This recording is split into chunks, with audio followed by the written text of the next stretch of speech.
नमस्ते दोस्तों, मैं हूं सतीश पांडे और आइए हम तालिबान के बारे में थोड़ी बात कर लें।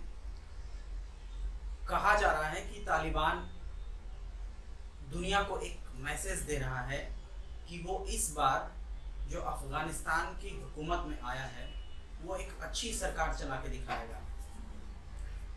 लेकिन लोग इस पे भरोसा कम कर रहे हैं, बल्कि कहें तो बहुत लोग ऐसे हैं जो उन पे डाउट कर रहे हैं। अंतर्राष्ट्रीय समुदाय में भी कई देशों के मन में ये शंकाएं हैं। सरकारें नहीं चाहती हैं कि सीधे सीधे तालिबान के साथ कोई राब्ता किया जाए। आइए एक नज़र हम डालते हैं कि तालिबान ने अपने मुल्क के अवाम को और पूरी दुनिया को किस तरह से, एक तरह से कह सकते हैं कि धोखा दिया है, और क्यों दुनिया उस पर ट्रस्ट नहीं कर रही है, भरोसा क्यों नहीं कर रही है तालिबान के ऊपर। इसी बात को हम सिलसिलेवार तरीके से थोड़ा सा समझने की कोशिश करेंगे। देखिए, अपने गठन के समय से तालिबान जब 1996 में सबसे पहले अफगानिस्तान की हुकूमत में आया था, जो केंद्रीय सरकार में वो शासन में, वो सत्ता में आया था, उस वक्त का उसका जो जो 5 वर्षों का कुशासन वाला जो कार्यकाल रहा है वो बहुत ही कुख्यात है।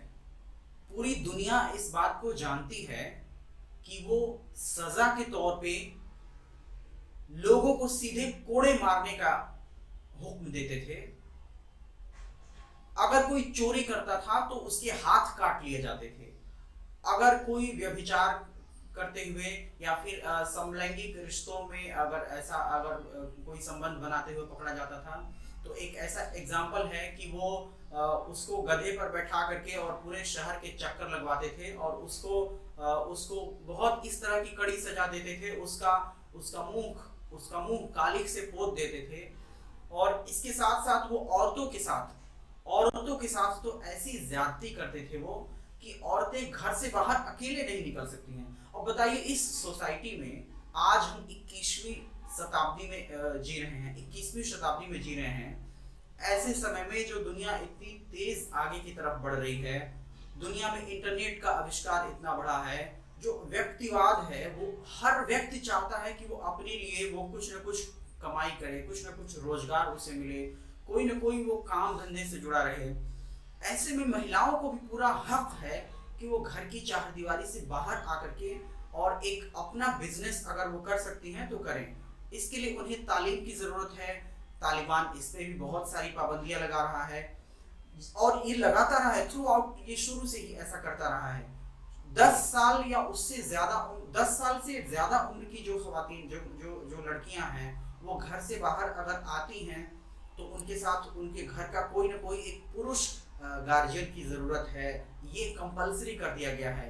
ये कहाँ का कानून है, वो कहाँ की आधुनिकता है। हम 21वीं शताब्दी में एक सभ्य समाज में जी रहे हैं जहाँ जितनी ज़रूरत खुद मुख्तारी की महिलाओं को है उतनी ही पुरुषों को है। तभी तो कहा जाता है कि कंधे से कंधा मिला करके चलेंगे। आप बताइए कि अगर कंधे से कंधा मिलाना हो, कदम से कदम मिलाना हो, पहले ही उसके कंधे झुक जाएंगे जिसको आप कोड़े मारेंगे, जिसके चेहरे पर आप कालिख पोत देंगे, जिसको आप अकेले घर से बाहर नहीं निकलने का ऑर्डर देंगे, उसका हौसला तो पहले ही पस्त हो गया। वो डेवलपमेंट के काम कैसे कर सकता है, वो अपने आप को कैसे एम्पावर कर सकता है या कर सकती है। इसी के साथ साथ पत्रकारों के साथ जो ज्यादती हो रही है, पत्रकारों को उर्दू की जुबान में सहाफ़ी कहा जाता है, तो सहाफ़ियों के साथ जो ज्यादती हो रही है, वैसे ही अफगानिस्तान में जो जो तालिबान की हुकूमत आ रही है या फिर जो पहले की जो हुकूमत रही है, जब उसने पूरे देश, पूरे मुल्क पे जो जो रूल किया है, उसमें पत्रकारों के साथ बहुत सारी ज्यादती के उसके एग्जाम्पल्स हैं। लोग बहुत ही जानते हैं। औरतों के ऊपर जो है वो पाबंदियां लगाते हैं, बिना बुर्के के वो बाहर नहीं आ सकती हैं, बिना अपने फैमिली मेंबर के किसी पुरुष शख्स के साथ वो घर से बाहर नहीं आ सकती हैं। तो ये तमाम वो चिंताएं हैं जो तालिबान के पेशे मद्देनज़र हैं, वो उनसे जवाब चाहिए। जो तालिबान का जो अभी अभी इस वक्त का जो सबसे मुख्य जो प्रवक्ता है, वो ये बार बार बार ये कह रहे हैं कि वो इंटरनेशनल बिरादरी के साथ अच्छे रिश्ते रखना चाहते हैं, लेकिन वो अच्छे रिश्ते कैसे रहेंगे जब आप जो जो अंतर्राष्ट्रीय संधियां और समझौते हैं उन समझौतों के अनुरूप किसी देश के लोगों को उनके अपने देश जाने की अनुमति नहीं देंगे। इसके साथ साथ आप जो जो सवाल लोग पूछ रहे हैं, अंतर्राष्ट्रीय बिरादरी जो सवाल पूछ रही है, उनके जवाब आपको देना पड़ेगा। आपको एक ट्रस्ट डेफिसिट है जो पूरी इंटरनेशनल कम्युनिटी में है, जो पूरी इंटरनेशनल ऑर्गेनाइजेशंस में है, उस ट्रस्ट डेफिसिट को कम करना है, तब तो उनके ऊपर कोई भरोसा कर पाएगा। भारत सरकार की भी यही मांग है। भारत और अफगानिस्तान का जो रिश्ता जो पिछले 20 सालों से बहुत ही मजबूत रहा है। अफगानिस्तान की जो केंद्रीय सरकार रही है जिसमें हामिद करजई प्रेसिडेंट थे, इसके अलावा उसके बाद में अशरफ गनी प्रेसिडेंट बने, वहाँ के जो चीफ एग्जीक्यूटिव थे अब्दुल्ला उनके साथ, अमरुल्ला साले जो वाइस प्रेसिडेंट थे उनके साथ, जो भारत का एक बहुत ही अच्छा हेल्दी रिलेशन रहा है। भारत ने $3 बिलियन से ज्यादा का जो इन्वेस्ट किया है अफगानिस्तान में, जो डेवलपमेंटल प्रोजेक्ट्स में भारत ने सलमा बांध बनाया है, जो कि भारत और अफगानिस्तान के बीच फ्रेंडशिप का एक बहुत ही अच्छा बॉन्ड माना जाता है। इसके अलावा इंडिया ने तालिबान की जो पार्लियामेंट है उसको बनाने के लिए टोटल पूरा का पूरा फंडिंग किया। इंडिया के जो वजीर आजम प्राइम मिनिस्टर नरेंद्र मोदी ने उसका इनॉग्रेट किया, उसका उद्घाटन किया। तो ये जो भारत की इमेज जो अफगान के लोगों में है, अफगानिस्तान के आम लोगों में है, जो इंडिया जो अफगानिस्तान के आम लोगों का दोस्त है, वो दोस्ती अफगानिस्तान को भी निभानी पड़ेगी। आज के समय में अगर कोई चाहता है कि वन साइडेड फ्रेंडशिप हो और ये नेह निमंत्रण अगर वो नहीं दे या नहीं स्वीकार करे, तो फिर 36 के आंकड़े के साथ से आप अगर इंटरनेशनल हुकूमत में अगर चाहते हैं कि अपनी एग्जिस्टेंस को कायम करना, तो वो कुछ मुट्ठी भर 2-3-4 गिने चुने देशों के साथ आप भले ही रिलेशन बना लें, लेकिन इस बात की संभावना नहीं है कि आपको इंटरनेशनल कम्युनिटी में बहुत ही बड़ा लार्जर स्केल पे 100 या 100+ कंट्रीज आपको रिकॉग्नाइज करेगा।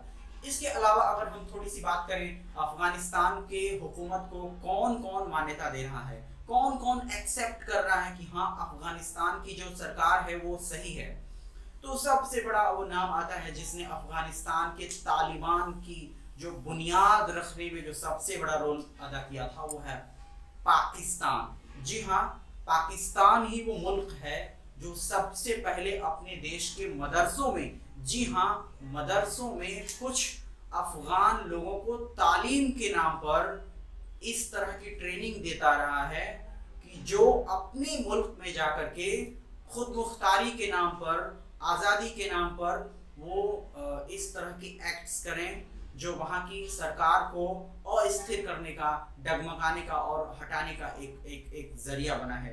कहना नहीं चाहिए, हर एजुकेशन सेंटर से, हर स्कूल से अच्छी तालीम मिलती है, अच्छी शिक्षा मिलती है, लोग डेवलपमेंट्स के काम में लगते हैं, लेकिन पाकिस्तान की जो मदरसे हैं, जो वहाँ के जो लोग हैं, जो मदरसों में तालीम देने वाले जो लोग हैं, वो ऐसे लोगों को ट्रेनिंग दिए जो अपने अफगानिस्तान जाकर के सरकार से लड़ने के लिए काम किए और वो वापस देश पे हुकूमत करने का भी काम किए। इंडिया को हमेशा वो याद रहेगा जो IC-814 का जो जहाज था, जिसको 26 दिसंबर, मेरा ख्याल है अगर मैं गलत नहीं हूँ तो 26 दिसंबर 1999 को कंधार में अपहरण करके ले गए थे तालिबान के लड़ाके, और इंडिया के साथ बहुत बड़ा वो बार्गेनिंग, एक सौदेबाजी किए थे। उस सौदेबाजी में 2-3 टेररिस्ट्स को भी छोड़ना पड़ा था। उसमें अंदर जो पाकिस्तान का जो रिलेशन था, और पाकिस्तान जो कि मान्यता भी दे चुका था पिछली सरकार को भी तालिबान के, उसका रिलेशन हमेशा से सदाबहार रहा है। तो ये चिंताएं हैं जो भारत के पास भी हैं, अंतर्राष्ट्रीय बिरादरी के पास भी है। अमेरिका है, ब्रिटेन है, ऑस्ट्रेलिया है, न्यूजीलैंड हो सकता है, तुर्की भी एक इस्लामिक कंट्री है जो कि वो भी लगातार जो खुश नहीं है अफगानिस्तान के इस मौजूदा बिहेवियर से। तो ऐसे में वो तमाम चिंताएं हैं जो जो तालिबान को उसके जवाब देने चाहिए, सीधे सीधे जवाब देने चाहिए। जो अपने सहाफ़ियों के साथ वो जो मिसबिहेवियर कर रहा है, जो आम लोगों के साथ जो जो जो कर रहा है, वो जो व्यवहार है, आम लोगों के जो जीने की और खाने पीने की चीज़ें हैं, जो जो थोड़ा थोड़ा मोमेंट्स हैं, जो लोग बाजार में नहीं नहीं निकल सकते हैं, जो जो शॉपिंग करने दुकानों पे नहीं जा सकते हैं, जो तालीम नहीं ले सकते हैं, जो अपनी दवाइयों के लिए हॉस्पिटल्स नहीं जा सकते हैं, उनको सबसे ज़्यादा ज़रूरत है कि वो इन मुद्दों पे वो अपने ध्यान रखें और लोगों के जीवन को बहुत ही आसान बनाने में वो जो कर सकते हैं वो करें। तब जाकर के कहीं उन्हें संभावना है कि वो कुछ उनको धीरे धीरे करके एक एक करके शायद मान्यता मिले, शायद उनको रिकॉग्नाइज किया जाए। आपको ये हमारा वीडियो कैसा लगा, आप हमें कमेंट सेक्शन में बताइए। हम जल्दी ही एक और वीडियो लेके के आएंगे जिसमें तालिबान की जो मौजूदा हुकूमत है, वो उसकी सरकार किस तरह से काम कर रही है, कौन उसमें सबसे ऊपर है, कौन उसके नीचे है, कौन उसके नीचे है, कौन कौन किस किस को कौन कौन सी भागीदारी मिली है, उसके मिनिस्टर्स कौन से हैं, इंटीरियर मिनिस्टर कौन है, उसका प्रेसिडेंट कौन है, उसका जो सुप्रीम लीडर कौन है, उसका डेप्यूटी प्राइम मिनिस्टर कौन है, उसका फॉरेन मिनिस्टर कौन है, उसका जो होम मिनिस्टर कहते हैं जिसको इंटीरियर मिनिस्टर, वो कौन है। हम इसके बारे में एक और भी बहुत ही अच्छा डिस्कशन लेके आएंगे। मैं हूं सतीश पांडे और आपका वीडियो देखने के लिए बहुत बहुत शुक्रिया। Thank you so much.